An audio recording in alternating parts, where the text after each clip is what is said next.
There's a version of Catherine the Great that most people know, and that is the scandalous Russian empress, the woman with many lovers who followed her for 300 years. A rumor so absurd and so persistent that it's probably the first thing a lot of people think of when they hear her name. And here's the thing, that version of her isn't just incomplete, it's an active disservice to one of the most consequential leaders in the history of the world. Not necessarily just among women, but also among Russian monarchs, among anyone who has ever held power. Anywhere, at any point in history. Catherine the Great ruled Russia for 34 years. She expanded the empire's borders more successfully than even Peter the Great himself. She built what became one of the most important art museums on the planet. She founded the first state-funded higher education institution for women in all of Europe. She further modernized an entire nation, and she did all of it while navigating a court full of people who never fully accepted her in a country that wasn't even hers by birth. So let's go through the 7 reasons why Catherine the Great deserves to be taken as seriously as any ruler in history. And by the end of this, I think you'll agree the story we've been telling about her has been missing most of the point. Let's start at the beginning, because where Catherine came from matters more than you would even realize. She wasn't born as Catherine and wasn't even born Russian. In 1729 Prussia, or what is now modern-day Poland, a girl named Sophie von Anhalt-Zerbst came into the world as the oldest daughter of a German prince. Not a particularly powerful prince, but a prince nonetheless. And her mother's family had distant connections to the Russian imperial line, which turned out to be the detail that changed everything. At 14 years old, Sophie was selected to be paired with her second cousin, Peter III, the grandson of Peter the Great and the heir to the Russian throne. And before anyone could object, or more likely before anyone thought to, she was uprooted from everything she knew. Later, she was relocated to Russia and converted to Russian Orthodox Christianity, renamed Ekaterina, before getting married at 15. Think about what that actually means for a second. A teenage girl who was foreign-born, with no natural claim to Russian power, no base of support, no army, no allies, yet dropped into one of the most politically treacherous courts in Europe. Most people in that position would have survived by staying quiet and staying small. Catherine did the opposite because she learned Russian fluently. She studied the culture and immersed herself so completely in her adopted country that by the time she was done, Russia felt more like hers than it ever had felt like her husband's. That's not luck. That's strategy that was executed over years by someone who understood exactly what she was doing. Now, the marriage. It was, to put it generously, a disaster. Peter III was immature and by most accounts completely uninterested in either Catherine or in ruling Russia responsibly. 8 years passed without Catherine producing an heir, which in the courts of the 1700s was essentially a countdown clock on your relevance. Rumors circulated, pressure mounted, and by 1752, Catherine had begun an affair with a Russian military officer named Sergei Saltykov. In 1754, she gave birth to her first child, Paul. Most historians believe Saltykov was the father. Catherine herself never exactly denied it, but she even suggested that Empress Elizabeth had permitted the affair, which tells you something about how openly dysfunctional the situation had become. She would go on to have 3 more children, and historians are fairly confident Peter fathered none of them. Now here's where people love to stop the story. On the affairs, on the scandal, on the question of who was sleeping with whom. But stopping there means missing what comes next, because what Catherine did with her position, her relationships, and ultimately her opportunity is the whole point. In July of 1762, Catherine overthrew her husband in a coup d'etat and declared herself Empress of Russia. Peter III had been on the throne for only 6 months, yet he was still removed without significant bloodshed. He abdicated, then was placed under house arrest, and died shortly after, under circumstances that remain debated to this day. Catherine never remarried. She never handed power to anyone, but she ruled alone for 34 years. And what she built during that time is extraordinary by any measure you want to apply. You could start with the art. Catherine described herself as a glutton for it, and that was not an exaggeration. She became obsessed with European painting and architecture, not just admiring it from a distance, but fully acquiring it, either relentlessly or systematically. She purchased entire collections. She corresponded with Voltaire and other leading thinkers of the Enlightenment, often funding their work and inviting them to her court. She filled rooms and built what started as a personal collection of paintings in 1764, now called the Hermitage, which eventually expanded to occupy the entire Winter Palace in St. Petersburg, and now holds around 3 million objects, making it one of the largest and most visited museums on the planet.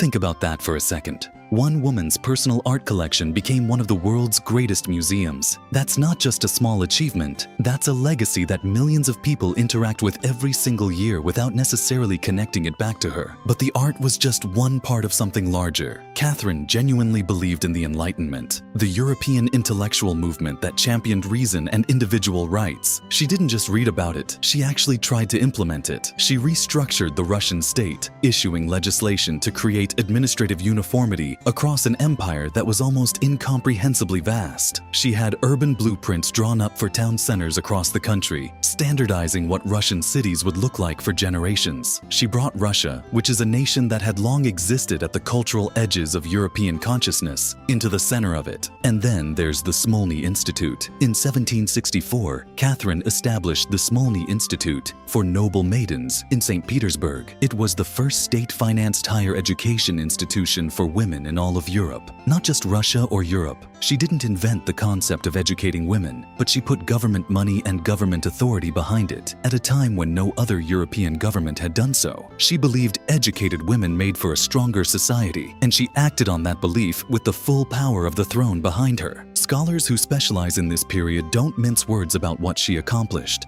Victoria Freda, who is a history professor at UC Berkeley, points out that Catherine was more successful at expanding the size of the Russian Empire than Peter the Great himself. And Peter the Great is literally the measuring stick by which Russian rulers are evaluated. She took Crimea, further pushing borders west and south. She made Russia larger and more powerful than she found it, in ways that still shape the map of that part of the world today. Marcus Levitt, who is a professor at the University of Southern California, calls her a true intellectual on the throne.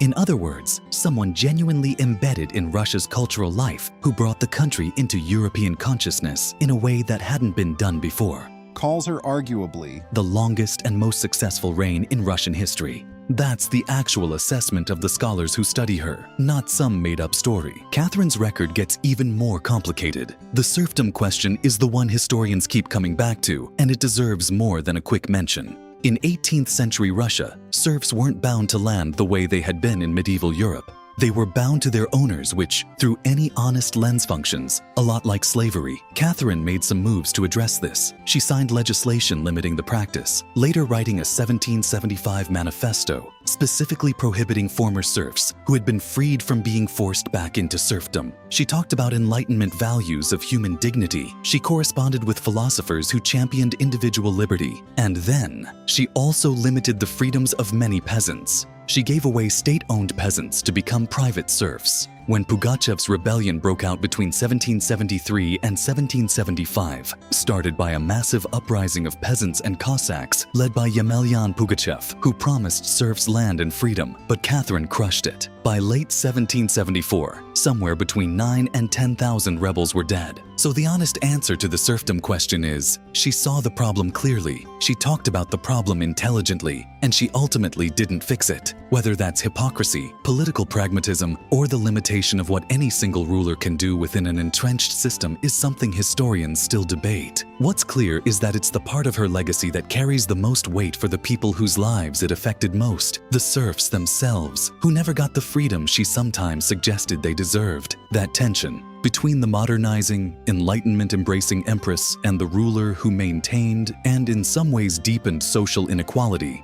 is what makes Catherine genuinely complicated. Not the affairs, not the gossip.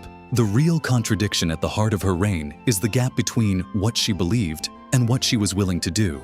But here's the thing about complicated legacies. They're almost always more interesting than clean ones. And speaking of cleaning up the record, let's address the rumor directly, because it's been sitting in the room this whole time. Catherine did not die the way the tabloids have claimed for 3 centuries. The story, you probably know the one, has been attached to her name so persistently that it feels like established history. It is not. It is a fabrication. Historians trace the origin of horse riding as a sexual metaphor in attacks on powerful women, back through centuries of political slander. It was a specific kind of insult used against women of nobility who threatened men in power. And Catherine, a foreign-born woman who had seized the Russian throne, threatened quite a few of them. She died on November 17, 1796, at the age of 67, of a stroke. A stroke she suffered the day before and never recovered from. That's it. That's the whole story. A powerful woman lived a long life, ruled one of the largest empires in the world for 34 years, and died of a stroke. The fact that the fabrication has outlasted the truth by centuries says a lot more about how history treats powerful women than it says about Catherine herself. And her reputation, slowly, finally, is catching up to reality. Alexander Martin, a professor of history at Notre Dame, notes that Catherine's image has improved significantly over the past 100 years. Before the 1917 revolution, she had a deeply mixed reputation in Russia, seen as someone who talked about Enlightenment values while refusing to free the serfs, and personally condemned for her succession of lovers in ways that no male ruler would have been. Since then, scholarship has done the work of putting her in context. Her efforts to modernize Russia have been better understood. The gender lens that made her private life seem scandalous has shifted enough that most people now recognize it for what it was, a standard that was never applied to any man who sat on a throne. Marcus Levitt puts it well. He describes Catherine as a serial monogamist who wanted emotional and physical closeness, who used the abilities of the people around her for the good of the country, and whose heart, by his reading, was genuinely in the right place. Whether you agree with every choice she made, the framing that she was simply a scandalous woman with too many lovers has been largely retired by the people who actually study her life. So here's where we land. Catherine the Great was a German-born teenager dropped into Russian imperial politics with nothing but her own intelligence and determination. She became fluent in the language and culture of a country that wasn't hers. She survived a terrible marriage. She executed a coup. She ruled alone for 34 years. She expanded the empire beyond what Peter the Great had managed. She built what became one of the world's great museums. She founded the first state-funded women's higher education institution in Europe. She brought Russia into the Enlightenment. She modernized an entire nation. And yes, she had lovers. She had complicated politics around serfdom. She made choices that don't hold up well under scrutiny. She was a real person with a real record, not a saint. But the version of her that history handed down, reduced to rumor, defined by scandal, remembered more for a lie than for any of what she actually built, that version has always been the wrong one. The real Catherine is right there in the record. You just have to be willing to look at it.